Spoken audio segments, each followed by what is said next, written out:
Thanksgiving had always felt more like performance than tradition in my family. The table was long linen draped, with candles flickering between name cards written in calligraphy my mother insisted on printing every year. The scent of cinnamon glazed ham and herb stuffing floated through the air like a trap. I knew how this would go. I knew the rhythm: arrive smiling, compliment the centerpiece, stay neutral, don't talk too much about your work or, worse, your life. I had flown in from Portland that morning, exchanging my cool, paint-scented apartment for the heavy warmth of Austin's old suburban sprawl.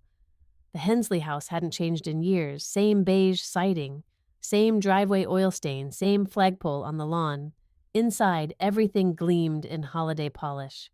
My brother Brooks's 2 kids were already running circles around the living room, and my mother Maura buzzed between the kitchen and the dining room like a hostess in a 1950s ad. My father Eli stood by the window nursing a bourbon perfectly ironed, as always. I found my seat at the far end of the table next to the grandkids as usual. I didn't mind. They didn't ask questions like, "So are you still doing that lighting thing?" They didn't tilt their heads when I talked about a project. They just wanted to know if I brought the glitter pens I'd promised. Dinner began the way it always did. Grace from Pastor Dane, a little too long. My mother giggling nervously when he thanked the creative talents among us wherever they may be hiding. I smiled into my napkin. Brooks handed out slices of turkey like medals. My sister-in-law Claire commented on the wine she brought like it was a vintage she'd harvested herself. I listened. I nodded. I passed the potatoes. I was quiet but present.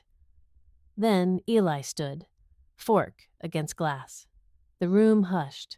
Everyone turned. He raised his glass high. Here's to everyone who pulls their weight. There were scattered cheers. He wasn't done. And to Liora, he added, turning toward me with that half-smile I'd known since childhood, the artist still living off fumes and fairy lights. Laughter. Not cruel, but practiced. Familiar. My aunt chuckled into her wine. Brooks gave a low whistle and shook his head like it was all harmless fun. Claire sipped from her glass and avoided my eyes. Even Pastor Dane cracked a smile. I didn't laugh. I didn't cry either. I simply set down my fork, folded my napkin, and stood. I walked past the centerpiece, past the roasted squash and the bone china we only used once a year, past my mother, whose eyes flicked up briefly but said nothing, past my father, who didn't move. At the end of the table where the waiter was standing with the checkbook, I reached into my purse and handed over my card. "Add gratuity," I said. The waiter hesitated. I nodded.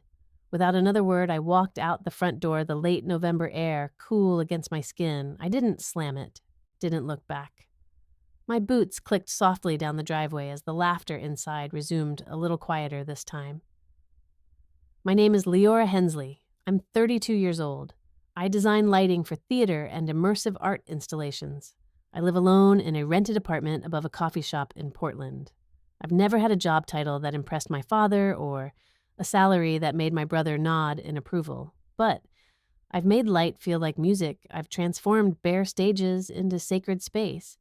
I've stayed up nights sketching beam angles just right to make a character's exit feel like a revelation. And none of that ever mattered at Thanksgiving. That night, I didn't cry in the car.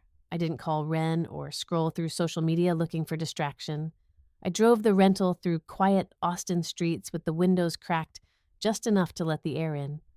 The scent of pecan pie and damp leaves drifted past as I passed house after house glowing with holiday lights. I drove with one hand on the wheel and one on my lap, still breathing slow. They said I was a burden, but that night I stopped carrying them. My father believed in 3 things: precision, discipline, and measurable outcomes. He didn't say I love you often, not because he was incapable of affection, but because it didn't rank in his personal metrics of usefulness. As a retired Marine turned construction foreman, Eli Hensley viewed the world as a series of problems to be solved with sweat steel or silence. Everything else was unnecessary noise. That included mood boards, pastel palettes, or anything that required guessing at feelings, as he once put it while walking past my sketch pad. Growing up in a house shaped by rules instead of warmth, I learned early which roles got rewarded and which got quietly dismissed.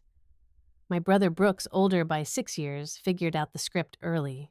He could recite engine specs at 11, closed his first lawn care contract at 13, and by 17 was flipping used motorcycles from our driveway. Eli didn't just praise him, he broadcasted him.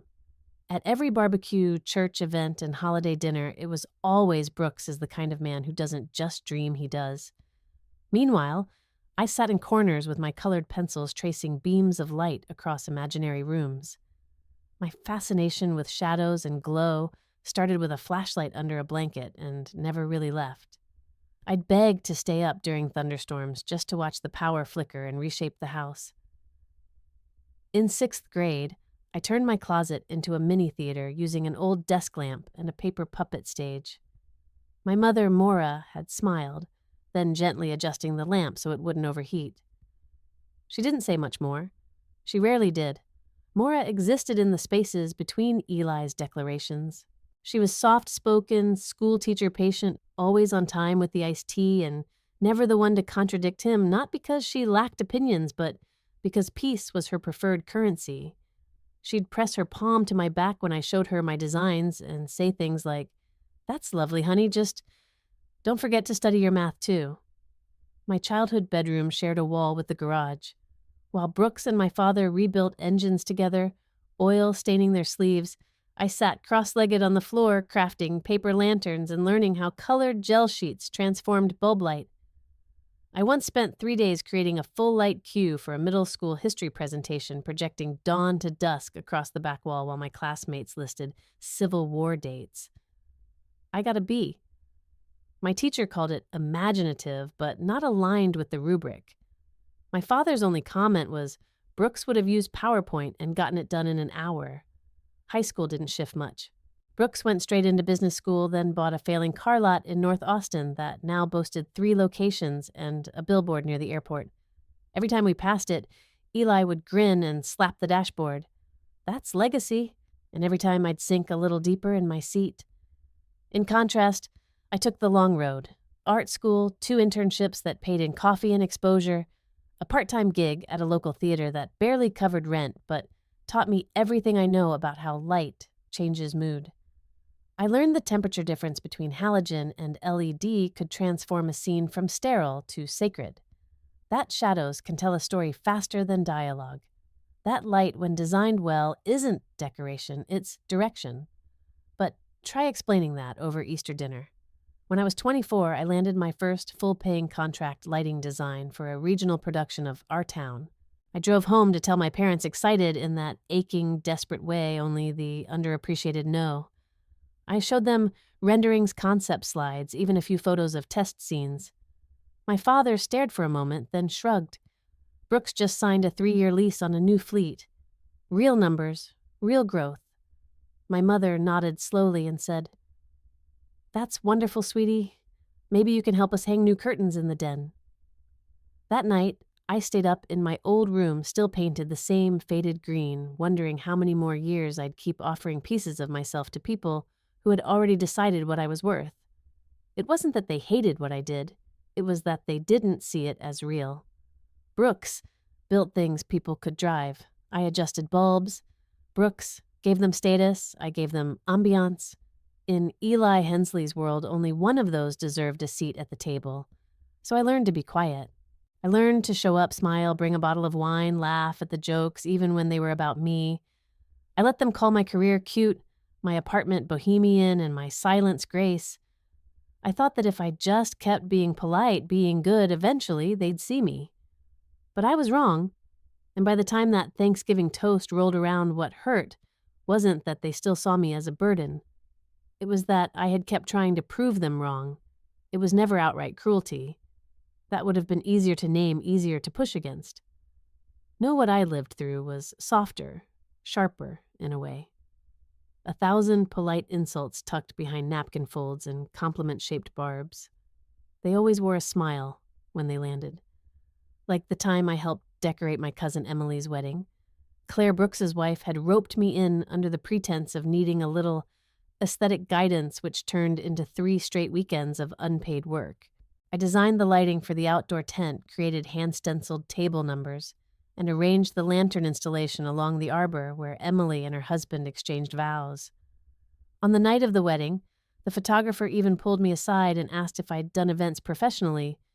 No, I'd replied, just design. She smiled and said, "You've got an eye." That was enough for me. Until Claire took the mic during her toast and thanked our incredible vendor team, especially the event planner, for making everything look magical. I wasn't mentioned. Not once. Later that night, as guests danced under the glow of the exact fairy lights I had wired myself, Brooks passed me a glass of champagne and said, "See, not bad for your artsy side hustle." He winked like it was charming. I laughed because what else was I supposed to do? That's the thing. In my family, if you didn't laugh, you were being difficult, sensitive, dramatic. So I became an expert at tucking my hurt between sips of wine and well-rehearsed smiles. No confrontation, just compression.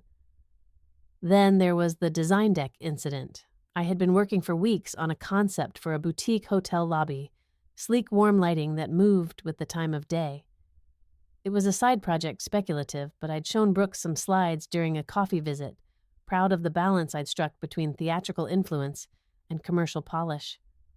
A month later, he invited me to lunch, said he wanted my artistic opinion on a new pitch he was making to a potential investor for a high-end dealership lounge. He pulled out a tablet and scrolled through slides that looked familiar. Identical, actually, my layouts, my mock-ups, even the title font I'd customized. He had swapped the branding, slapped his logo on top, and presented it like it was his. When I asked about it softly, cautiously, he waved it off. "You said it wasn't for a client yet. I just adapted it. It's still your vibe, right?"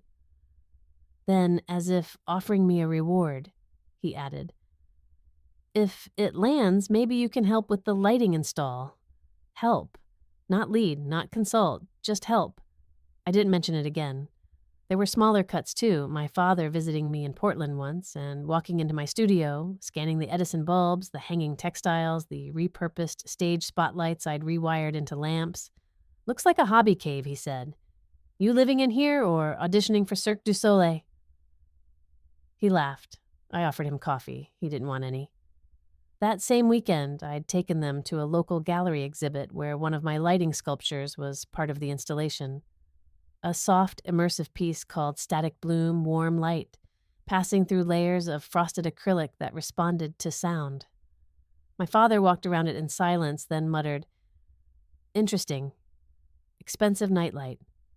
My mother, ever the diplomat, chimed in, "Well, it's creative. I'm sure it means something." And then there was Aunt June, the queen of church casserole contests and passive-aggressive observation. At Brooks's 40th birthday brunch, she sipped her mimosa and leaned toward Claire, not realizing I was within earshot.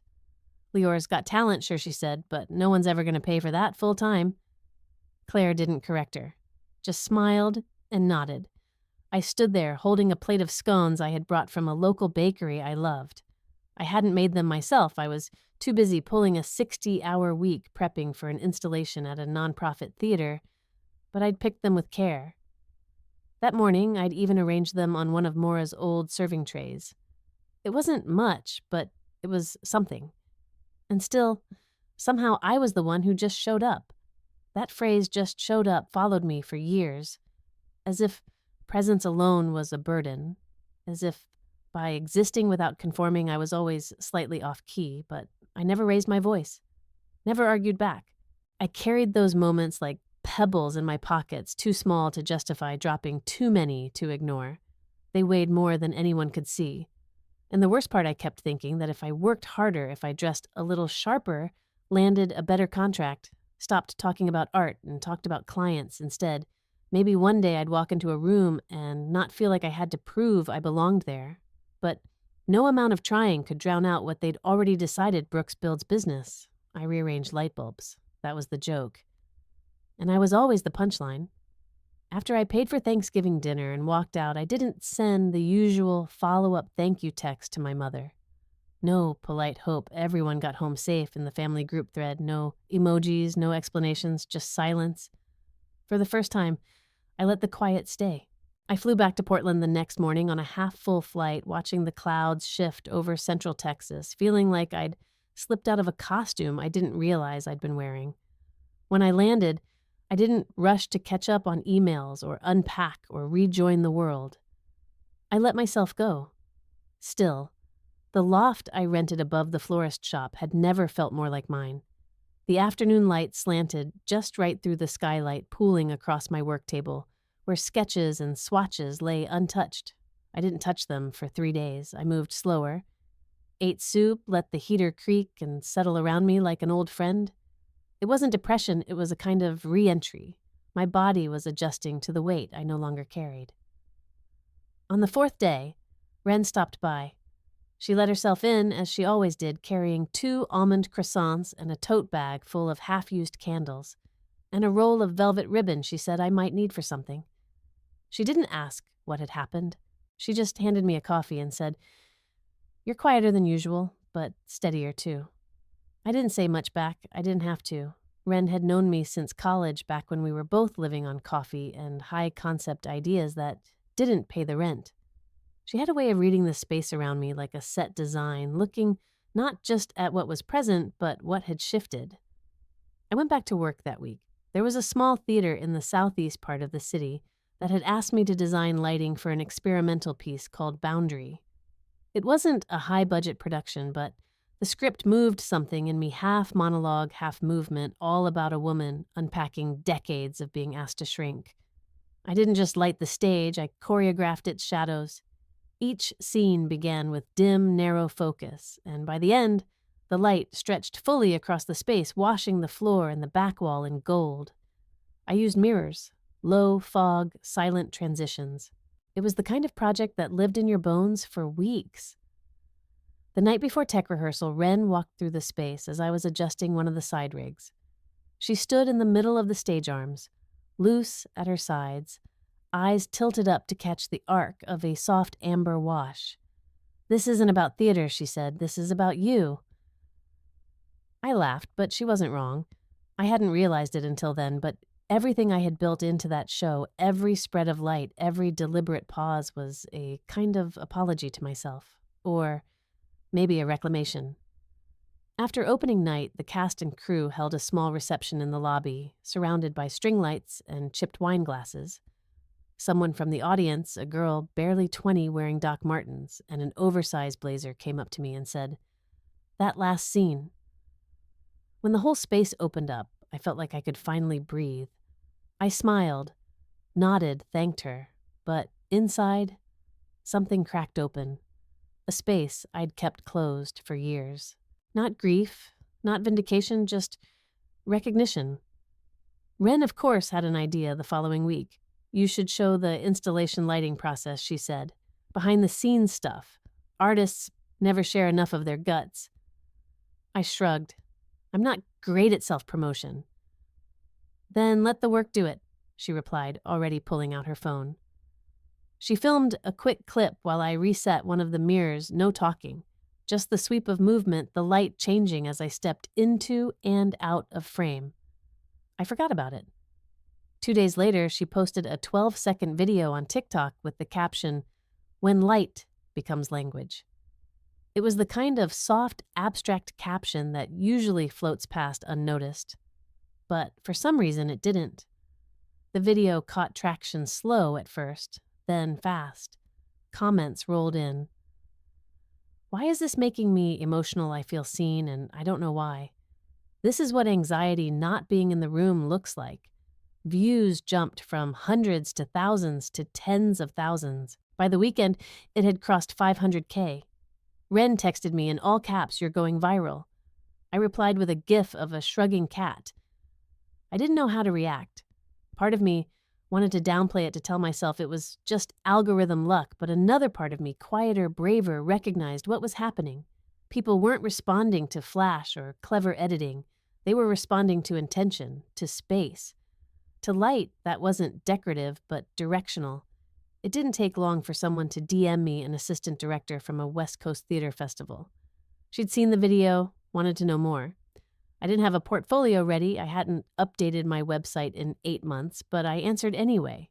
And just like that, Silence had turned into a doorway. It wasn't the clip Wren posted that went viral. Not at first. That one had modest reach, a quiet ripple of appreciation among theater kids and design lovers. It was the second clip, the one someone else took during the final performance of Boundary, that caught fire. Just 12 seconds long, filmed from the second row, slightly grainy, but timed perfectly. It captured the exact moment the main character stepped forward, lifted her arms into the widening pool of gold light I'd sculpted to unfold like dawn, and delivered the final line. You don't need permission to illuminate. The audience hadn't cheered, not right away. They'd just sat in that breath-holding stillness that tells you something landed deeper than applause. The clip ended right there just before the lights faded. No names, no credits, just a soft whoosh of silence and stage light. It hit 100,000 views by morning. I didn't even know about it until Wren called and said, "Are you sitting down?" I was technically cross-legged on my studio floor, surrounded by bolts of fabric and gel samples I'd been sorting for a different job. She read a few of the comments out loud, strangers calling the piece transformational haunting, the kind of work that lives in your bones. One person said it made them cry. Another wrote, "I've never seen light used this deliberately before. Whoever designed this understands people." By the time I checked the post myself, it had passed 500,000 views, and my name was finally attached because someone in the comments had asked who did the lighting, and the theater had replied. Then someone else tagged me. Then someone else stitched the video overlaying a montage of women dancing alone in dim rooms with the audio and my name in the caption. Then it was out of my hands. Within 3 days, it passed 2.1 million views. My inbox became unrecognizable. Invitations, inquiries. A New York-based podcast host wanted to do an episode on the design of emotional space. A lighting director from a touring Broadway show sent a message that ended with, "You ever want to assist on something bigger, call me." Even my former professor, who once gave me a beat for an installation he said was too abstract for practical application, left a comment with a heart emoji and the words, "Knew you had it." I'd be lying if I said it didn't feel good. Not just the attention, but the clarity. For once, the work wasn't being filtered through a family dinner or a wedding tent or someone else's slideshow. It stood alone, and people saw it. The night it crossed the 2 million mark, I lit a single candle on my windowsill and let the room go dark except for that flame. Not dramatic. Just mine. It was past midnight when the message came. A text from my mother. No emojis, no punctuation, just 5 words: "You looked different." I stared at it for a long time. Not "congratulations," not "I saw your work," not "your father and I are proud," just different. I read it again, trying to figure out the tone. Was it an olive branch? A veiled critique? A misstep disguised as an observation? It was hard to say. My mother had always spoken through implication. She mastered the art of gentle distance, the kind that doesn't push you away but never pulls you close. I didn't reply. Not out of anger, but because I wasn't ready to collapse this new version of myself back into the old patterns. I needed space, and for once I had it. The next morning, I walked into my studio and began sketching. Not for a client, not for a pitch, just to map out how a space might look if it were designed for someone who had finally been allowed to take up room. I drew wide arches, soft lighting curves, long sightlines without obstruction. A room built not to impress, but to include. And at the center, a circle of light, not a spotlight, not a halo, just an invitation to stand and be seen. The work, I realized, had always known what I needed, even when I didn't. It started with a listing buried deep in the corner of a print architectural catalog Wren brought me from an art bookshop. I hadn't been looking seriously. I didn't even know I was ready. But there it was, a small 2-bedroom house on the edge of the woods just outside Portland cedar siding. Wrap-around deck, clerestory windows, a backyard that blurred into a pine grove. The price was modest, at least by city standards. And thanks to the new commissions rolling in mostly from independent theaters and one surprisingly generous licensing deal, I could actually afford the down payment. For once, I didn't have to talk myself out of wanting it. No one in my family knew. It wasn't secrecy out of spite. It was preservation. After years of hearing my work described as a phase, a hobby, a nice little thing she does, I wanted one thing that hadn't passed through the filter of their opinion. I didn't want questions about the mortgage or backhanded comments about choosing something manageable or the inevitable suggestion that Brooks could help with resale down the line. I didn't want help. I wanted peace. The first time I stepped inside the place was empty, still carrying the ghost of someone else's furniture. Dust patterns lingered where bookshelves used to stand. The air smelled like pine and plaster. But light poured in through the high windows like it had been waiting for someone who knew what to do with it. I walked barefoot across the floor, and with every creak, every echoing footstep, I could feel space opening inside me that had been closed off for years. I closed the deal quietly. No celebratory Instagram post. No group text. Just a set of keys resting in my palm like a secret I wasn't ready to share. The first month was spent with paint under my nails and the sawdust in my hair. I wasn't fixing the place up for resale or for guests or to make it look expensive. I was curating it like a canvas. The living room became an experiment in warm saturation, ochre walls, smoked glass fixtures, a pendant light over the reading chair that glowed like late afternoon. In the kitchen, I installed a dimmable track system that curved gently above the counter, its copper finish echoing the teapot I'd owned since college. Every fixture, every bulb, every angle was intentional, not escape, but declaration. I wired in ambient strips along the hallway baseboards that lit up when I passed by. Soft light, no harsh corners. In the studio room, I added a ceiling-mounted reflector that mimicked moonlight. A quiet trick, but it made working past midnight feel like a gift instead of a grind. Most people renovate to impress. I was building something sacred. The backyard took longer. I spent weekends clearing brush, laying stepping stones from the deck to a small bench I'd salvaged from a thrift shop. Over time, I wrapped the fence posts in woven LED twine and added sconces to the patio. One afternoon, I carried a table out from the garage and set it under the canopy of trees. I didn't know what for yet, I just knew it felt right to have it there, like the promise of a gathering I hadn't dared host until now. Wren visited a few weeks in. She walked in, looked around slowly and said, "It's like your brain finally has square footage." I laughed, but I knew what she meant. Every room was shaped with permission, not from anyone else, but from myself. For years, I'd been working out of borrowed spaces, tiny apartments, temporary rentals, shared studios with roommates who used my design tools to open wine bottles. This was mine. And not just legally. Spiritually, emotionally, I didn't need anyone to clap. I didn't need validation from people who didn't understand what it meant to arrange your life, like light-layered, responsive, quietly powerful. One night, I sat in the corner of my new living room with the overheads off just a single wall wash, casting slow-moving shadows across the ceiling. I thought about how many times I'd walked into family dinners and tried to make myself smaller, less opinionated, less proud, more agreeable. I thought about the countless little jabs dressed as jokes and how long I had let them bend me. Not anymore. This house wasn't a hiding place, it was a perimeter.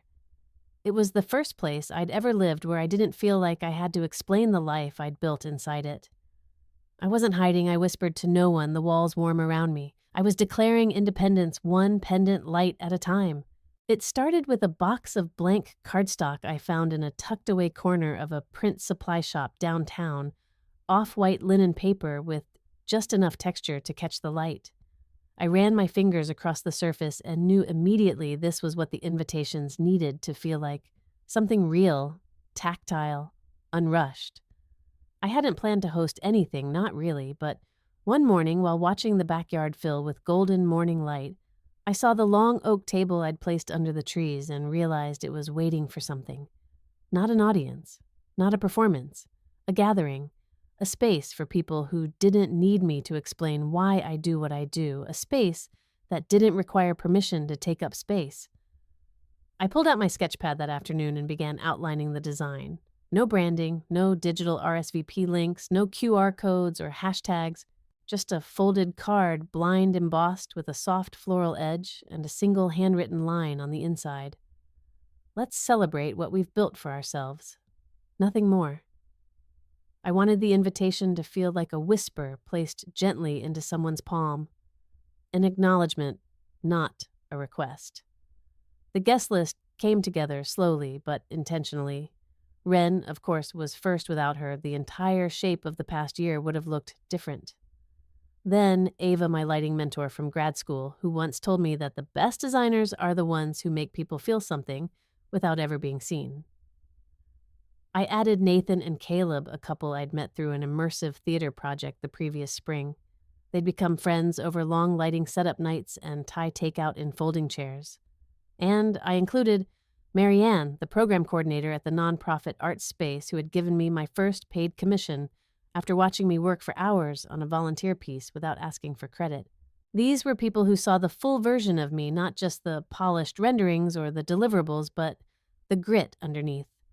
They never asked me to shrink. They never looked past me at someone shinier. I stopped at 35 names. That number felt right, just enough to fill the garden with energy, not enough to tip it into spectacle. None of the envelopes bore the name Hensley.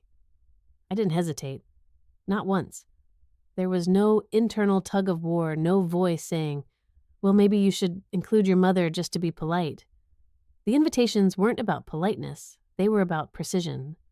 I was curating presence, not managing optics.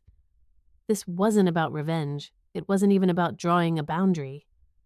That had already been done quietly the day I left Thanksgiving dinner without a word. This was something else. A declaration of who mattered in this new space, who had earned proximity, who had chosen me when there was nothing to gain from it. I spent the next few evenings addressing the envelopes by hand in gold ink. Wren came over with a bottle of wine and sat across from me, music humming low in the background. She didn't ask about the guest list. She knew. What are you calling this thing? She asked as she watched me fold another card. The gathering, I said. No theme, no occasion, just togetherness. She nodded and we clinked glasses. I mailed the invitations in small batches, walking to the postbox in the early morning while the street was still quiet.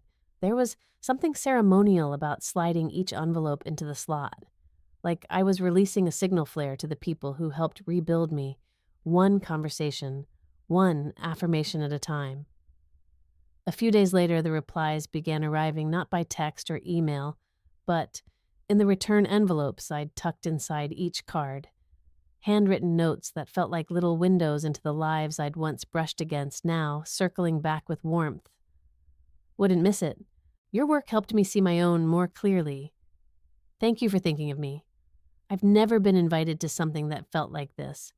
No one asked what to bring. No one asked who else was coming. No one tried to make it about them. It was the kind of alignment I hadn't known was possible in community soft-grounded, freely given. One afternoon, while walking back from the market, I passed a florist setting up a sidewalk arrangement. Without thinking, I stopped and picked out a bundle of dried lavender and eucalyptus. The scent followed me home, and I tucked it into a ceramic vase I'd made in a beginner's pottery class I once took just for fun. It sat in the center of the oak table outside. I didn't decorate beyond that. The light I knew would do the rest. There was a time in my life when I would have posted the invite online, counted likes, worried over the lighting for photos, coordinated a playlist to match the vibe. But this time, I didn't need anyone else's approval to prove it mattered. The people who were meant to be there had already said yes, and the ones who weren't, well, they wouldn't know until much, much later, and by then, it would be too late to ask why. The night of the gathering, the garden came alive without effort. There were no decorations, no color scheme, no forced speeches or games. Just the smell of roasted root vegetables drifting in from the kitchen, the flicker of beeswax candles along the wooden table, and the sound of soft jazz humming from a vintage speaker tucked near the herb wall. Guests wandered between the house and the garden, some slipping off their shoes to feel the cool stone path underfoot. others sipping wine while staring up into the glow of the string lights woven between the cedar posts. Someone laughed, really laughed, and I realized I hadn't heard that kind of sound in a long time. Not the brittle chuckles of obligation, not the low hum of family performance, but something lighter, present. At one point, I stepped back toward the edge of the garden, letting the others settle into the rhythm of conversation. I stood barefoot under the lights, holding a glass of plum-colored wine, my other hand brushing against the sleeve of my linen dress. Wren, never one to miss a moment, lifted her phone and pointed it at me. I didn't pose. I didn't move. I just stood there taking it in. The hush, the glow, the gentle knowing that I had built this from the lights to the invitations to the quiet dignity in the air. 15 seconds, that's all she captured. Just me standing in the garden, backlit by warm halos of light, the silhouettes of friends laughing behind me at the table. She added a single caption when she posted it later that night. She paid for Thanksgiving and built her own table. I didn't know she'd posted it until the next morning. I woke up to a series of buzzes and a blinking notification badge I wasn't used to seeing. TikTok. I rarely opened the app, let alone used it. But there it was, her post sitting at nearly 300,000 views by 9 a.m. comments climbing by the second. This is soft power. The kind of peace I dream about. Where do I find a friend group like this? She looks like freedom. I scrolled in disbelief, my thumb hesitant, as the screen updated with new likes and shares. The video wasn't flashy, no filters, no transitions, no trending audio. Just a woman standing still in a garden she built with her own hands. But maybe that's why it landed. It wasn't curated to perform, it just was. Honest, unapologetic. By noon, it had passed 750,000 views. By evening, over 1 million. I had voicemails from a podcaster in Chicago, a design publication editor in Santa Fe, and a nonprofit organizer in Vermont who asked if I'd be interested in speaking about aesthetic healing spaces for trauma survivors. It was surreal. I had spent so many years being told I was too abstract, too soft, too delicate, only to discover that the very thing I had been minimizing was what made people stop and see me. But the strangest message came in the form of silence. From my family, there was nothing at first. No texts, no missed calls, no sarcastic replies on Instagram. I didn't expect a parade, but I knew they'd seen it. Claire followed Wren on TikTok. My mom checked Facebook every morning like it was scripture. My dad had a group thread with Brooks, and half his college friends, they never missed anything trending. And then, sometime late that night, a ripple began. Brooks posted an old family photo on his Instagram story, just a flash of a Christmas dinner years ago, me sitting at the far end of the table, slightly out of frame. The caption read, "Some people forget their roots. Subtle. Predictable." A few hours later, my mom texted. No greeting. No context. Just, "The house looks nice. You didn't tell us." It wasn't curiosity, it was commentary, a quiet reprimand wrapped in observation. I didn't answer. Then came the email from my father, subject line, "Your choices." The message was just 2 sentences. "We saw everything. You made people think we don't love you." That was when I closed my laptop. It wasn't that their responses hurt, though they did. It was that even now, with the lights shining, the house built the peace evident in every frame of that video, they still couldn't ask the one question that mattered. Are you happy? No congratulations. No acknowledgement of the light I'd created.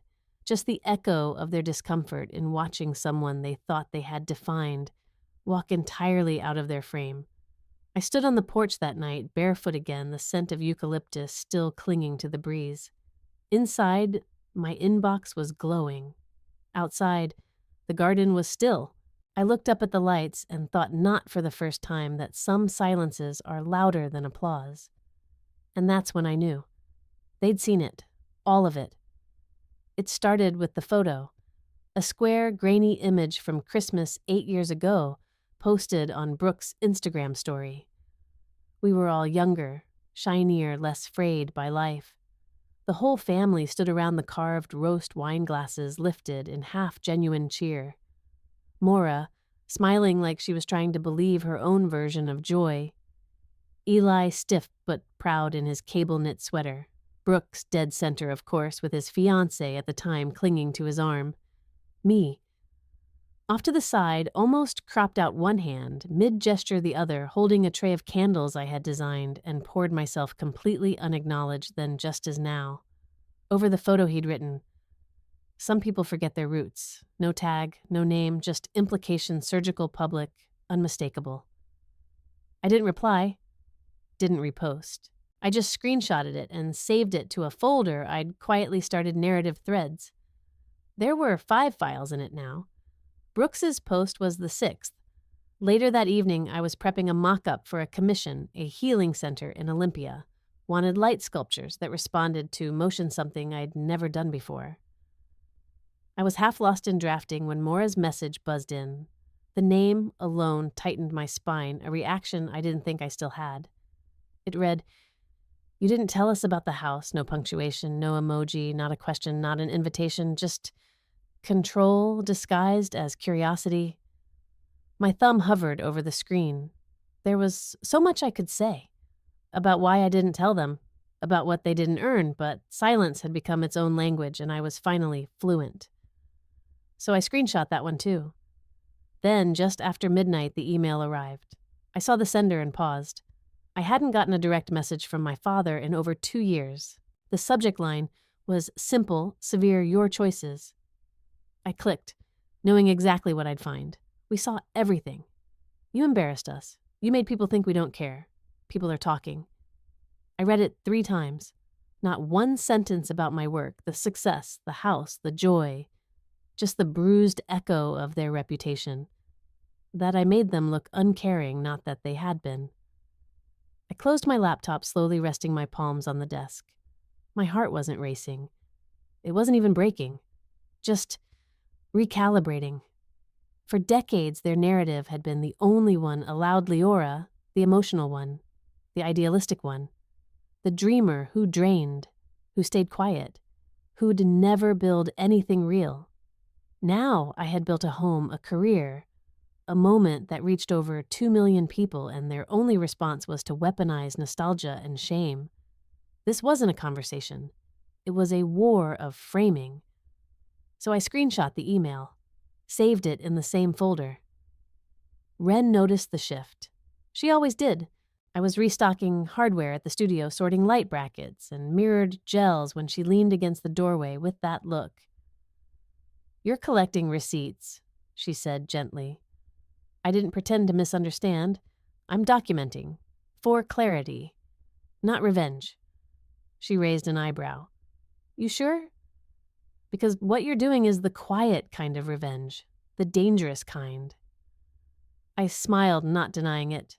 I'm just making sure that if the story ever gets twisted beyond recognition, I've got the raw film. She walked over, lifted a brass fitting, then set it down. "You always were good with light, bending it, refracting it. Now you're just doing it with truth." I didn't answer. I didn't need to. Instead, I pulled out the sketch for the Olympia piece and pointed to a soft ripple in the design. "Motion triggers light here. A simple shift and suddenly everything's illuminated." She smiled. "Sounds poetic. It's engineering," I said. "But yeah, maybe both." Later that week, I found out from a mutual cousin that my parents were fielding questions at church. Something about how I bought a house, if I had a benefactor, whether I was okay. That word again, burden, muttered in prayer circles, coded in concern. They didn't like losing control of the narrative, and I had given them none. They wanted me to call, to explain, to play the familiar role. But I didn't. I let their discomfort sit, let them spin. Let the internet's vision of me whole, luminous barefoot in the garden hover louder than their edits. The truth was, I hadn't forgotten my roots. I just stopped letting them choke the life out of me. The message came through a church email. Not even directly to me, it had been sent through the contact form on my old portfolio website. The subject line was vague, a kind request from Pastor Dane. I hadn't seen that name in years. Pastor Dane Matheson, tall, genteel hair like he'd stepped off a Hallmark set. He'd baptized me when I was 7 and called me Sweet Spirit until I stopped attending youth group and started asking questions no one wanted to answer. The message was polite as always, Liora. I hope you're well. Your family is understandably shaken by recent events and would love the opportunity for a quiet, private dialogue to clear the air. I've offered my study at the church as a space for reflection and healing. If you're open, I believe this could be helpful to all. Helpful to all? Not to me. To all. I didn't reply right away. I forwarded it to Wren with a one-line caption. Oh, now they've sent the pastor. She wrote back, just need a burning bush and a choir, but something about it pulled at me. Not because I thought it would change anything, but because I wanted to see what their version of healing looked like when curated by someone with a cross on the wall and a tie that matched his sermon slides. So I replied, sure, I'm available Friday afternoon. When I arrived at the church, I could smell the coffee before I even opened the door. Weak and cinnamon-heavy, the exact kind they served at every potluck. The building looked exactly the same. Beige carpet, dusty fake ferns, a wall-mounted TV still showing the PowerPoint verse of the week. Pastor Dane greeted me with a smile that didn't quite reach his eyes. Liora, so good to see you. He led me to his study, and that's when I saw them. Eli, Maura, Brooks, all seated in the room, already no surprise in their eyes. No awkward shuffling, no, we didn't know you were coming. This wasn't a spontaneous meeting. This was theater, and I was the final cast member. I didn't sit.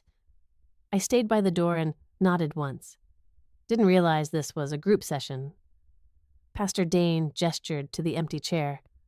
We thought it might be fruitful to all be together, just for some open conversation. Eli's arms were crossed. Maura looked freshly powdered like she thought this was a photo op. Brooks wore his dealership smile, the one that could close a deal on a lemon in 30 seconds flat. Brooks spoke first. Look, Liora, nobody's here to attack you, but things have escalated. The internet's a wild place. I didn't move. Maura jumped in. We just thought maybe if you clarified that we've always supported your passion.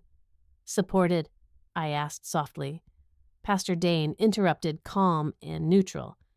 It's not about rehashing old wounds, it's about moving forward. Eli grunted. It's about not making this family look like fools. There it was. I slipped my phone out of my pocket, opened the voice memo app, hit record, set it face down on the arm of the empty chair. No one noticed. They kept talking about how the TikTok made people assume they were cruel, how the extended family was asking questions, how Maura's book club was whispering. Brooks mentioned that a couple of business partners had raised eyebrows. Then came the real ask. Brooks again. We were thinking maybe in your next post or video you could mention how we helped with your early ideas, that Mom gave you your first light kit, that we funded your first summer program. Maura nodded eagerly. Just to show people we were always behind you. I looked at them one by one. Eli, who once called my designs frou-frou distraction. Maura, who'd handed me the light kit, then told me not to expect real college. Brooks, who used my portfolio in a pitch without asking. And they wanted credit. Now, I didn't argue. Didn't explode. Just stood there. Steady. You're asking me, I said slowly to reframe the story. So you're not the villains in it.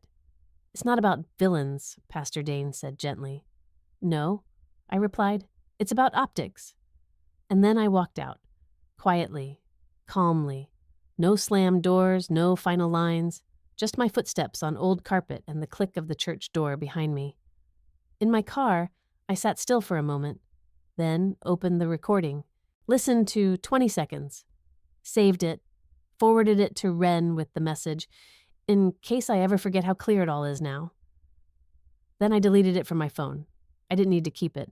I'd lived the whole thing. That was enough. The studio was tucked above a bike shop off Hawthorne, one of those narrow staircases with uneven steps, and a door you had to shoulder open. Liora liked that.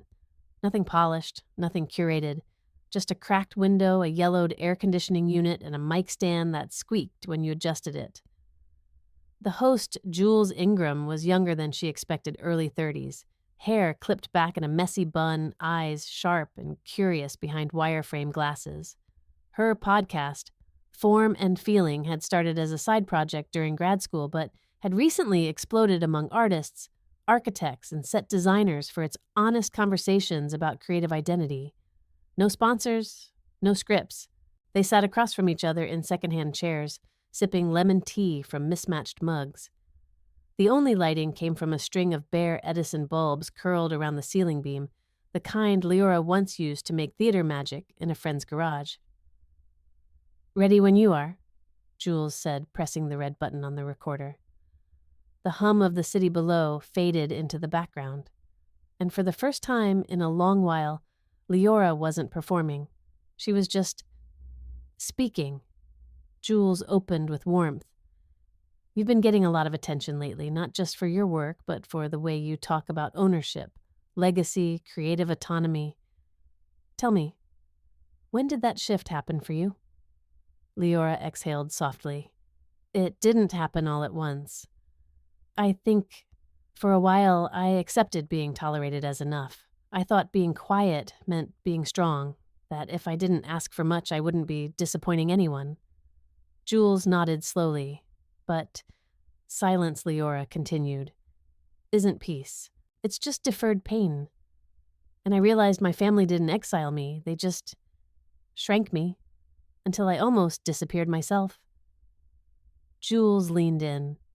"Shrank you how? In tiny ways, leaving me off invites, laughing when I talked about color theory, asking me to spruce up events but never crediting my work, calling what I do a hobby or worse a phase.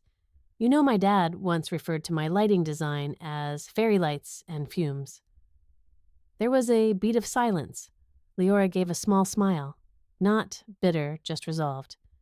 "People think family rejection is loud, explosive, but it's often passive, quiet. They just choose not to see you."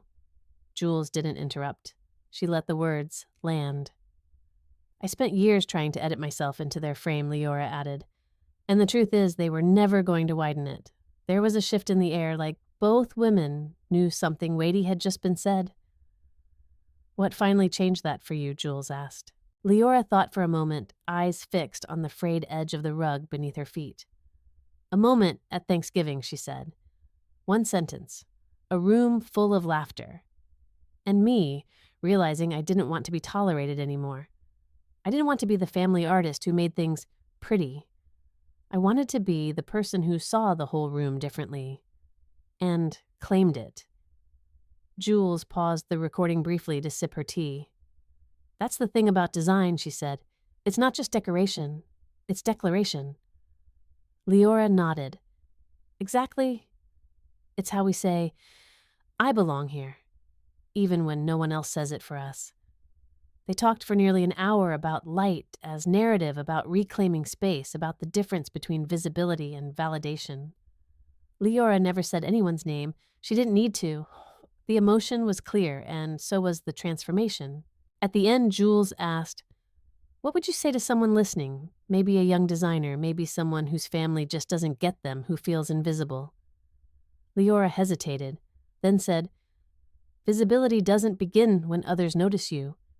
It begins when you refuse to shrink anymore, and your work, your story, doesn't need their permission to matter." Jules smiled. That's going to land hard, and it did. The episode aired a week later, titled simply, "Shrinking Rooms, Expanding Light." It trended in creative circles by noon. By evening, it hit number 6 on the national design charts.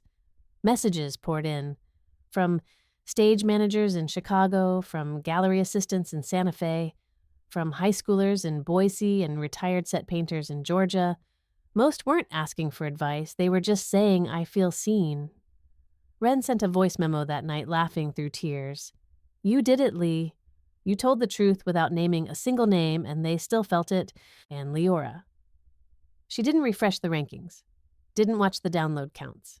Instead, she opened her bedroom window, let in the cool pine air, and lit one small lamp in the corner, a fixture she'd designed herself from scrap metal and amber glass.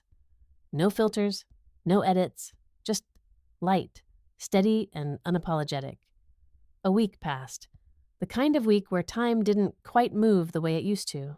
Liora didn't track it with meetings or commissions or even sunrise. She tracked it in small silences. A bowl of clementines on the kitchen counter, the way the morning light curved across her hardwood floors, a walk through the neighborhood where she let herself stop and look at things not to capture them, not to catalog them, just to see. She hadn't opened her family group chat. Not since the podcast aired. She hadn't checked Brooks's latest veiled jabs on social, hadn't responded to her mother's cryptic forward of a Bible verse about forgiveness. She let them live in their noise. She was building something else. Quiet but not passive, restful but not weak. On a Wednesday night, she opened Instagram, not to scroll, not to post, but to say one thing. She tapped. New story chose a black background and typed in, white, simple font. Silence isn't distance. Sometimes it's healing. No tags, no emojis, no explanation. She let it hang there for 24 hours, just one breath in a noisy room. She turned off her phone afterward, placed it face down on the kitchen table, and walked barefoot out to the garden. The citronella candles were already lit from earlier.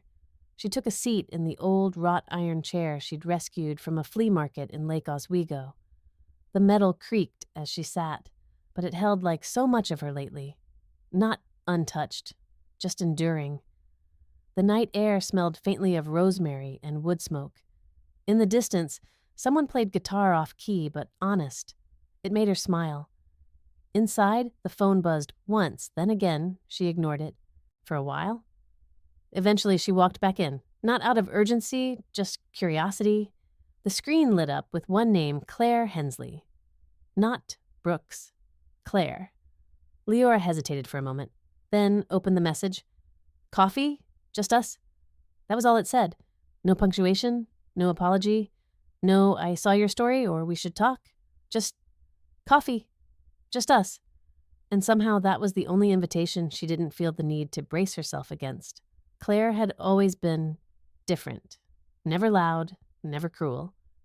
She didn't join in the jokes, but she didn't stop them either. She'd been part of the background noise of Leora's family life, gentle nods at holidays, polite thank yous at events. Once, years ago, she'd complimented Leora's lighting at a Christmas dinner and slipped a $50 bill into her coat pocket afterward and whispering, "That's for the rental you never charged me for." It had stuck with Liora, not the money, the gesture. She typed slowly. Sure, when Claire's reply came seconds later. Saturday. 10 a.m., the Little Bookshop Cafe off Burnside. You know the one. Liora did know. It was the place Claire used to sneak off to after baby showers and in-law dinners pretending she was running errands when really she just needed a break from the curated chaos. Liora stared at the screen a moment longer, then locked her phone and slid it into the bowl of clementines on the table, smiling to herself. There were no promises in Claire's message, no grand olive branch, but maybe it was something rarer recognition untethered from performance. An ask that didn't assume a question that didn't disguise an agenda. Saturday was 3 days away, and for the first time in years, Liora didn't feel like she was waiting on a family interaction to define her week. She felt like herself, whole, visible, even in silence, especially in silence. Because healing, she'd learned, wasn't loud. It was made in decisions like these when you chose who to respond to, when to say yes, and when to just let a single white sentence on a black screen speak the truth you no longer owed anyone else. And maybe coffee, just coffee, would be enough to start something that didn't shrink her.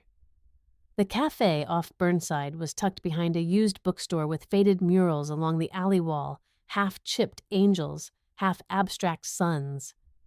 It smelled like cinnamon scones and steam-pressed espresso, the kind of place that didn't care if you stayed for 5 minutes or 5 hours as long as you didn't talk too loud. Liora arrived 5 minutes early and chose the table in the corner, the one near the tall window where the light fell soft but steady. Claire walked in exactly on time. No grand entrance, no overly bright smile. Just a quiet presence dressed in dark jeans flats and a muted green jacket that somehow made her look more grounded than usual. She spotted Liora and offered a cautious smile, the kind that said, "I'm here, but not, I expect anything." Liora gestured toward the chair across from her. "Coffee's on me." Claire nodded and slipped into the seat. "Thanks." A beat passed. The espresso machine hissed in the background. Someone coughed from across the room. Claire broke the silence first. "I watched your podcast. Twice."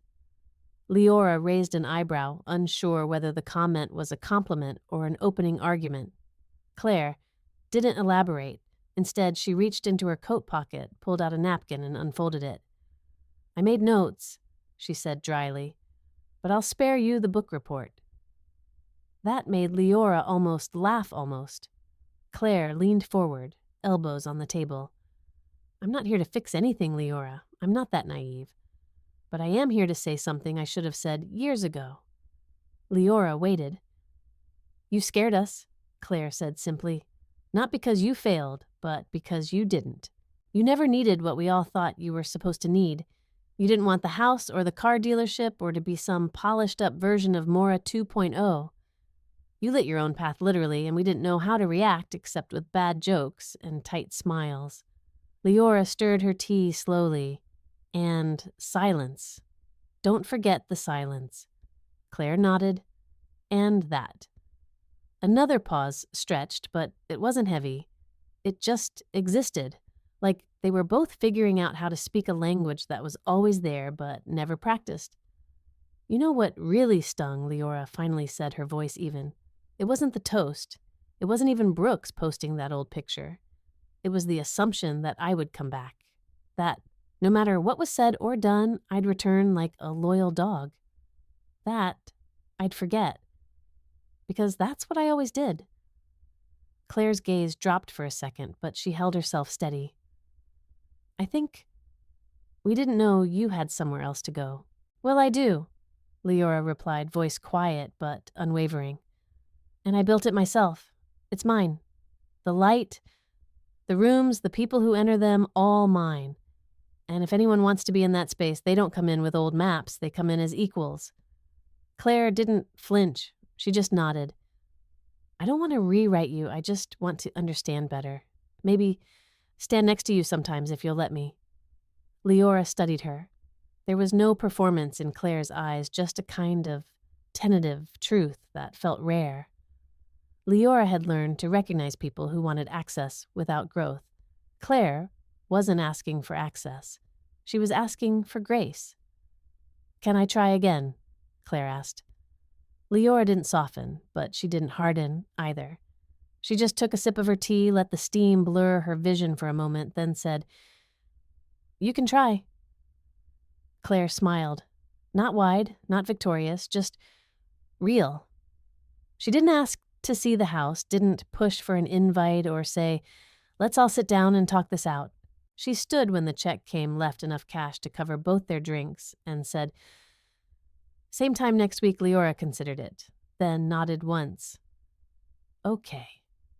Claire gave a small wave as she left, disappearing into the afternoon light like she'd never tried to claim more than what was given. Liora sat back in her chair and watched the wind shift the mural on the alley wall, the colors brighter now in the sun. The meeting hadn't fixed anything, but it had drawn a line, one that said, "I'm not here to be explained, reshaped, or tolerated. I'm here to be known, on my terms." And for once, someone had stepped across that line without trying to erase it. The cedar table sat under a canopy of string lights, soft gold pooling on its surface like dusk made visible. Liora stood at one end watching as laughter trickled through the garden she'd built, not just with her hands, but with intention. Every guest here had been chosen, not out of obligation, but out of alignment. Wren brought her usual rosemary bread and set it down beside a bowl of roasted carrots. Zoe, her old lighting mentor, arrived in a flowing shawl carrying a bottle of wine and a quiet smile. Even Danny, the playwright who once cried during one of Leora's installations, was here snapping photos of the centerpieces made from wildflowers and thrifted glass. And then Claire. She didn't make a grand entrance. No apology speech. Just a gentle nod, a bottle of cider, and a simple, "This is beautiful." Liora didn't flinch, didn't force warmth. She just said, "Thanks for coming." The meal wasn't elaborate chicken salad, fresh lemonade, but it felt like ceremony. Not the kind with toasts or performance. The kind with presence. At one point, Zoe looked at Liora and said, "I think this is the first time I've seen you without armor." Liora didn't laugh it off. "That's because I'm finally safe without it," she said, and meant it. Later, when everyone had gone and only the lanterns remained flickering in the dark, Claire lingered by the gate. She didn't ask to come inside, just looked once more at the table, the home, the life her sister-in-law had built. "You don't owe me anything," she said softly. "But I see you now, and I hope that matters." Liora nodded. "It does."